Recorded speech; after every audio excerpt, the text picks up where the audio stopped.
I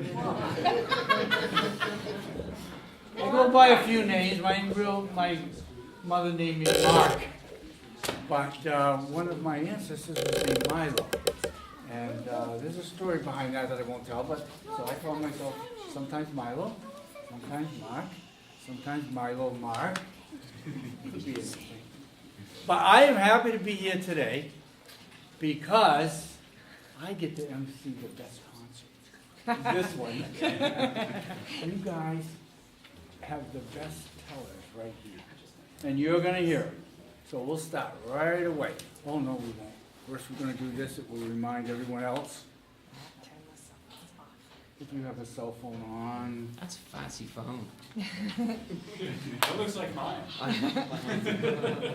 Okay. He loves the outdoors and the people of New England. We're all so glad that his grandfather taught him how to play the guitar. He is truly a lover of life, music, and storytelling. So get ready for what I call ear candy. And help me welcome from Keene, New Hampshire, Chris Ekblom.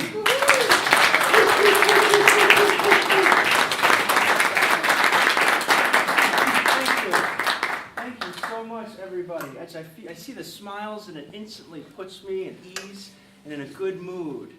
So thank you for that wonderful introduction, Milo. My name is Chris Ekblom, and I'm from Keene, New Hampshire.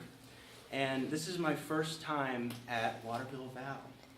And I am really impressed with the mountain backdrop, the drive up here, and everywhere I look, people are smiling. It seems like people are having a good time.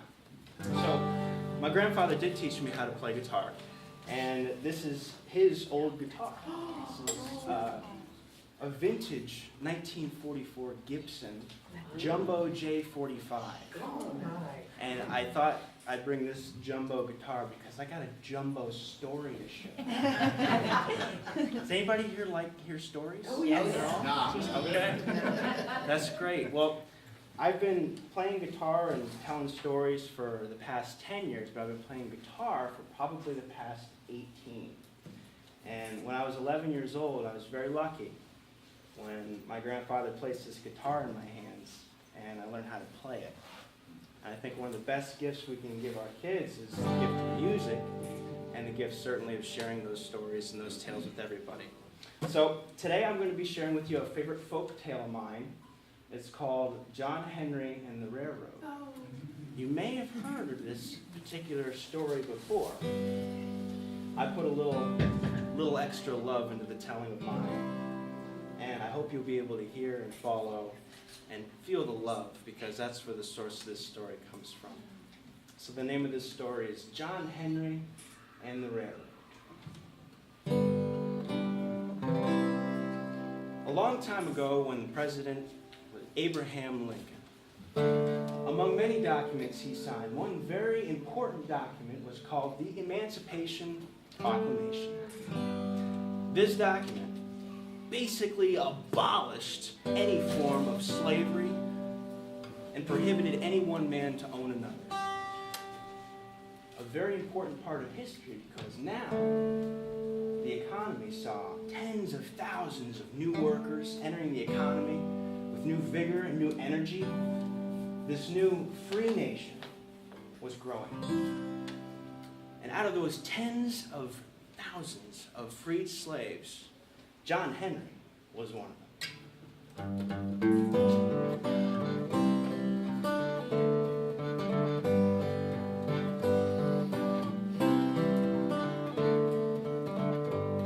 The story of John Henry is one of courage, it's one of love, but mostly it's a story about not giving up, even when the odds seem stacked against you.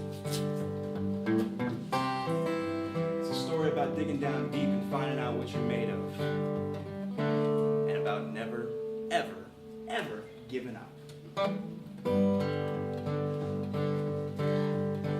Now, John Henry, he was a 7-foot tall giant. I mean, John Henry was so tall that if you were to take your hands and stretch them as high above your head as you could possibly get them, you wouldn't even reach the chin of John Henry. He was shaped like a wedge. He's broad at the shoulders, kind of narrow at the hips. And one distinct feature that John Henry had, besides its size, was an immense hammer. A hammer swinging, railroad Thailand John Henry had a hammer so big that every time that he swung it up above his head and had it come down, the ground would shake. Everybody thought there would be a storm brewing in the air every time John Henry's hammer started swinging. And it was told that the chains that used to bind him as a slave, he took and forged into the hammer that he used. That day, when the Emancipation Proclamation came into effect and all these slaves came into the workforce, John Henry's ear caught on the ground that there were railroads being built, and that these railroads needed strong muscle men, strong people to lay these ties and to go on day after day working hard in the sun. And you know what's interesting? John Henry found the O&H Railroad, and this railroad was offering every single man who invested sweat, tears, and grit into the making of this railroad was given 20 acres of land to call his own. Now, for someone like John Henry, who's never owned anything at all in his life before, because he was a slave, this was a pretty big deal. John Henry found his way to the Ohio Valley.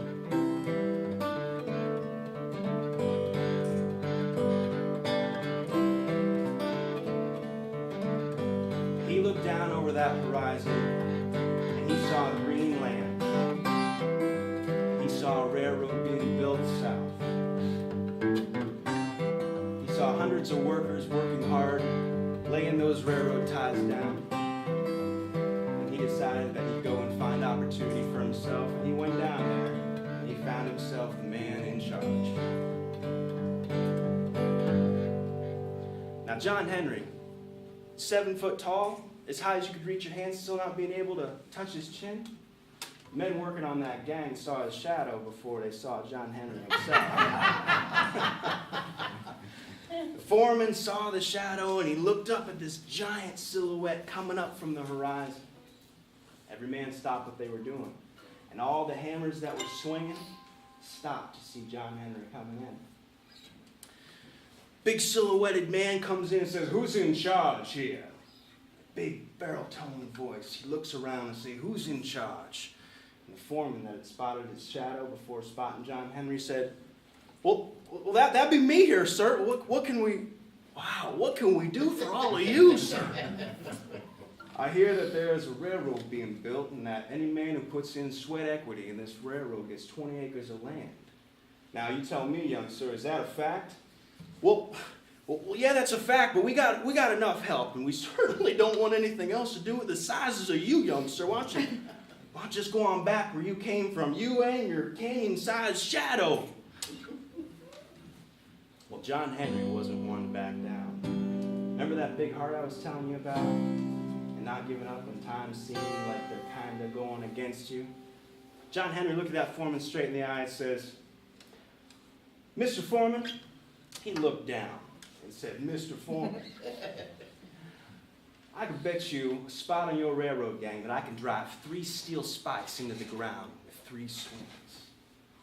Foreman says, "That can't be done at all." And everybody around is like, "Oh, these 3 swings, oh my goodness." Can't be done. "That can't be done, sir. Why don't you keep going back where you came from?" And John Henry looked down and he says, "Well, it should be an easy bet then. If I win, I get a spot on your gang. If you win, I'll go right on back where I came from."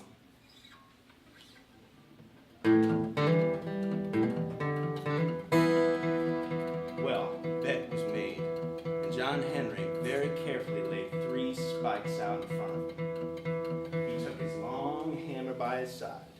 He laid 1 spike in front of the ground. He pulled his hammer up over the head, came down, and he found his mark.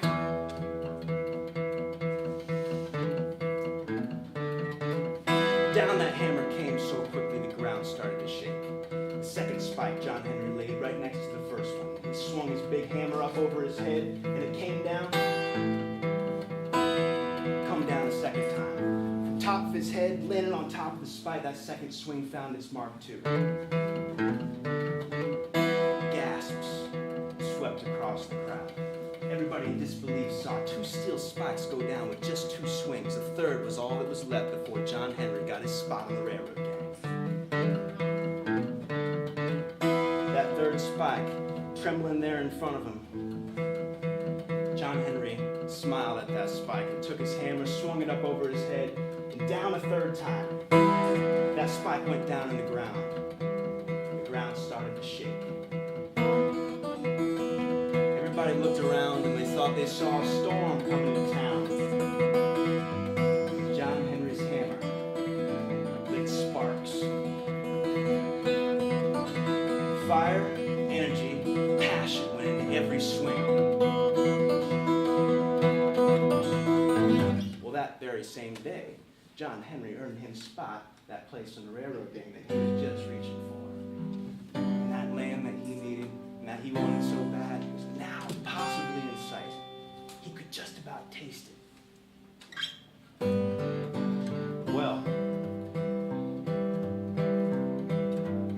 John Henry helped that railroad gang go quicker. And after a few weeks, they were getting closer and closer to Blue Court Junction. And almost reaching Big Bend, right where they were supposed to be. Weeks turned into months, and they were ahead of schedule. If they could get to where they were going, that whole railroad gang, before the 1st of January, they were all going to get what they were working so hard for.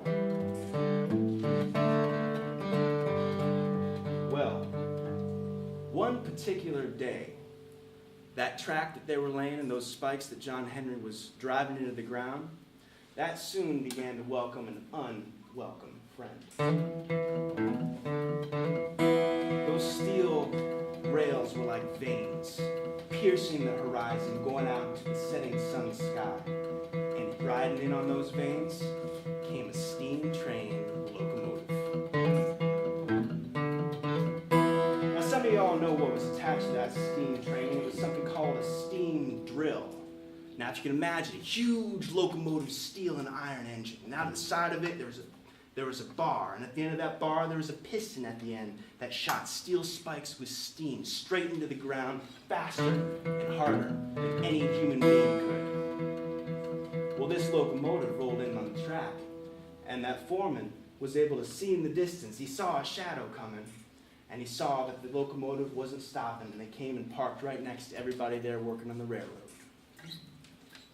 "Excuse me, everybody," said the engineer. He says, "Y'all gonna have to clear out of here now. We got this machine's gonna replace every one of you. Why don't y'all go on home?"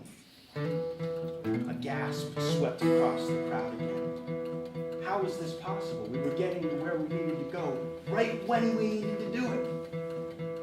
Well, John Henry, remember that man I was telling you, as tall as 7 feet, you can't even reach his chin if you stretch up so high? Well, he reached down and dug down deep in his heart, and he found courage to once again raise his voice and say, "Excuse me. Excuse me, Mr. Engineer." John Henry looked at that engineer, and his eyes pierced the engineer's gaze. And he said, "I challenge you, man versus machine. If I can get to Big Bend, Virginia, quicker than your big bag of bolts there, then we get what's coming to us. We get that land that was promised. If you win, we'll pack up everything that we have and head on back to where we came from." Remember the steel spikes? John Henry wasn't one to back around from a challenge. In fact, he was the one to start the challenges. And he says, "I challenge you. If I can get there first, we win. If you get there first, we'll go back right where we came from. And let's do it today." Everybody came up to John Henry. They came up to the big muscle man. They said, "John, man, this is too big a feat. You can't do it. This is a machine. It's not going to stop. It's not going to stop." John Henry said, "Neither will I. I won't stop either." I said, "John, it's a machine. It's like it's not going to get tired." John said, "Neither will I."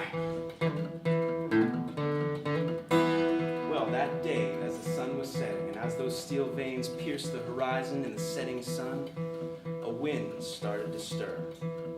And you knew John Henry was getting ready to swing his hammer.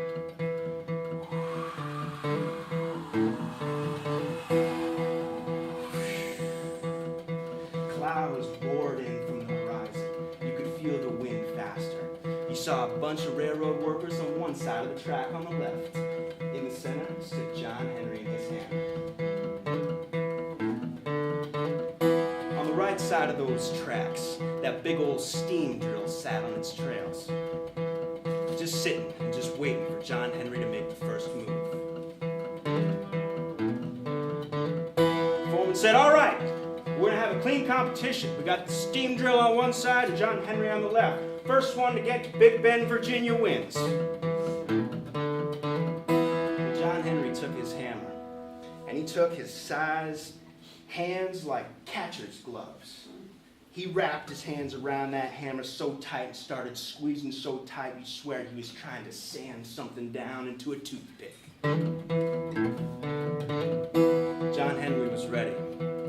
That shadow that stretched down into the valley was slowly beginning to fade as night took over. During those first wee hours of the competition, candles and lanterns lit the sides of those rails, but there was fire burn in John Henry's eyes. Ready, set, go! Swinging hammers, John Henry came in. Sparks flying, wind blowing, storm coming from the horizon. What's that storm brewing out there? That ain't no storm, that's just John Henry's hammer swinging in the air. Now the steam drill, moving just as fast as John Henry himself. Neck and neck, they were getting closer and closer to Big Bend.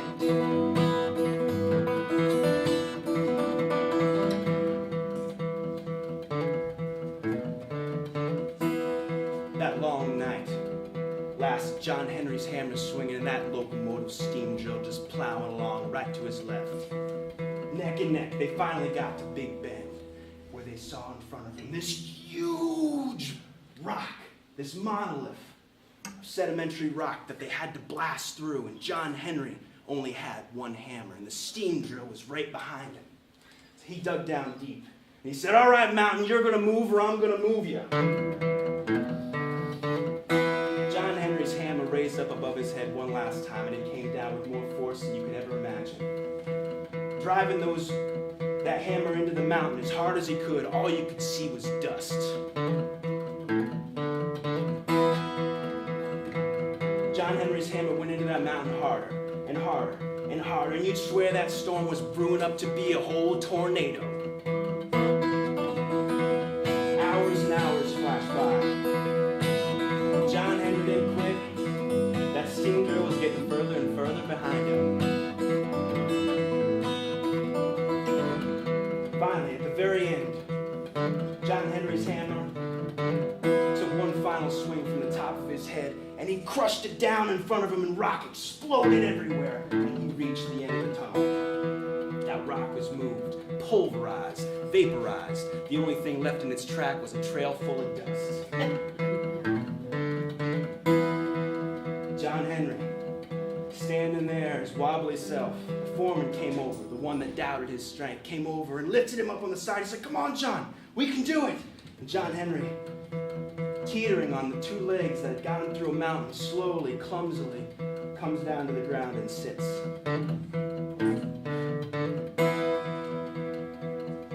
That day, the only thing that people could see, or the only thing that people could hear in the sky, was John Henry's hammer ringing.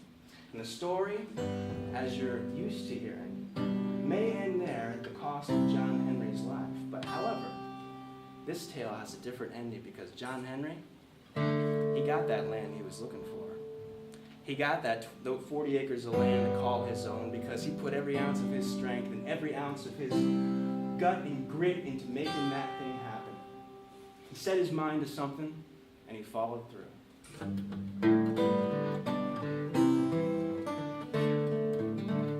So, these days, if you listen to storms kind of brewing in, you see lightning and you hear thunder, that's just John Henry's hammer ringing in the air.